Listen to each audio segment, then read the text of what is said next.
সিংহ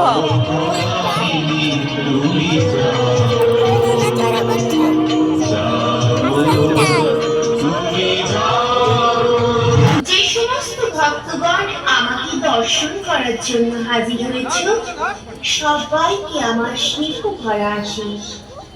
আমার সমস্ত ভক্তগণকে আশীর্বাদ করি, তোমাদের চলার পথ উজ্জ্বলময় হয়ে উঠবে, সবার পরিবার খুশিতে ভরে উঠবে, কর্মক্ষেত্রে তোমরা পাবে অগাধ সাফল্য, প্রত্যেকের সন্তান থাকবে দুঃখে ভাতে।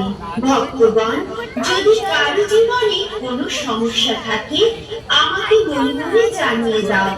তোমাদের জীবনের কঠিন থেকে কঠিনতম সমস্যার সমাধান আমি করে দেব। তোমরা সদা সর্বদা আমাকে স্মরণে রাখবে। আমার আশীর্বাদ সব সময় তোমার।